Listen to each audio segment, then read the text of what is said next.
हरियाणा से। श्री हरिवंश। राधे राधे महाराज जी।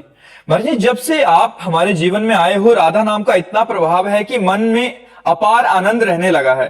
महाराज जी, भक्ति मार्ग पर चलते पवित्रता का अर्थ समझना चाहता हूं कि पवित्रता का अर्थ ब्रह्मचर्य का पालन करना है क्या?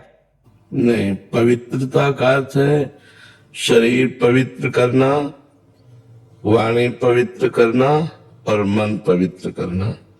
शरीर पवित्र, जैसे आप शौचालय गए तो उतने ही वस्त्र पहन करके जाइए जितने धो सकते हो, नहीं तो आजकल तो बंद व्यवस्था है। आप शौच हुए, स्नान किए, अंगोछे से पोछा और फिर अपने कपड़े धारण कर लिए। अगर आप शौच वाले कपड़े पहने हैं तो आप अपवित्र हैं। पवित्रता का जितना निर्वाह करोगे उतना बढ़िया चिंतन चलता है। लघु शंका गए, आप खड़े खड़े लघु शंका कर रहे, आपके पैरों में छिट्टी पड़ रही, फिर आपने मूत्रेंद्रिय को प्रक्षालन नहीं किया, धोया नहीं, फिर हाथ नहीं धोए, आचमन नहीं किया, आप अपवित्र हैं। कुछ भोजन पाया, आचमन नहीं किया, अच्छे से कुल्ला नहीं किया, आपका मुख अपवित्र है। आपका मन गंदे विचार कर रहा है तो अपवित्र है। पवित्रता का निर्वाह जितना करोगे उतने अनुभव होता चला जाएगा। अब जैसे हमें भोजन पका दिया जाए तो हम पता चल जाएगा कि बनाने वाला क्या सोच रहा था, कैसे बना रहा था। परम वस्त्र पवित्र, सब पूरी पवित्रता का निर्वाह, तो तुरंत पता चल जाएगा। तो ऐसे हम पवित्र रहें तो हम अपने मन को जान सकते हैं, अपनी बुद्धि को जान सकते हैं, मन बुद्धि को भगवान में लगा सकते हैं। अब हमारा मन कहाँ गया क्या, इसलिए पवित्रता का निर्वाह करना अत्यंत आवश्यक है। ब्रह्मचर्य यम नियम में आता है, संयम में। ब्रह्मचर्य और पवित्र करता है। ये तो बाह्य पवित्रता है, ब्रह्मचर्य आंतरिक पवित्रता करता है। यदि हम गृहस्थ में भी हैं तो जितना खींच पावे, महीने, 2 महीने, 4 महीने ब्रह्मचर्य रहे, जितना अधिक से अधिक।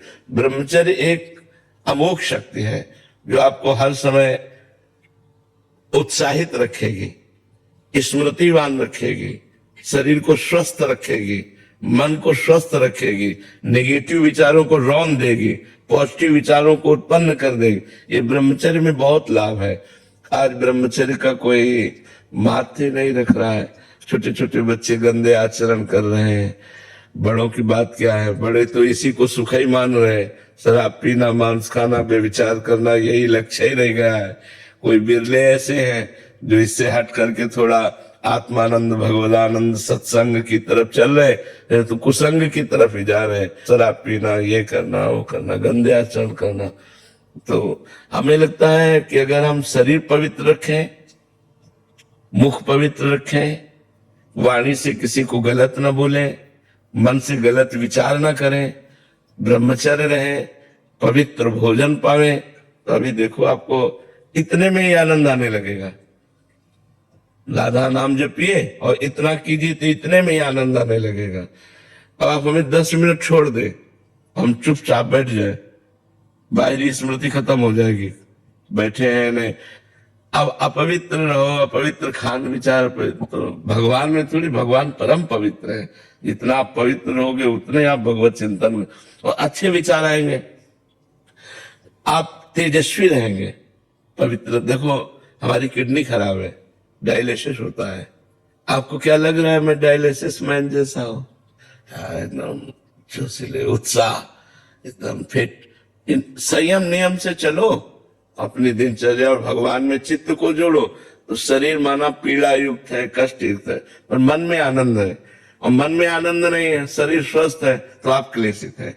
इसलिए सबको चाहिए पवित्रता का निर्वाह करना, उचित पवित्रता का निर्वाह करना। उन्होंने झगड़ा करो कि हमें क्यों छू लिया, ये सब पवित्रता का मतलब दूसरे को हे देखना नहीं है, दूसरे को हे नहीं देखना है, अपने को पवित्र रखना है, अपने विचारों को पवित्र रखना है। तो पवित्रता का तात्पर्य शरीर, मन, वाणी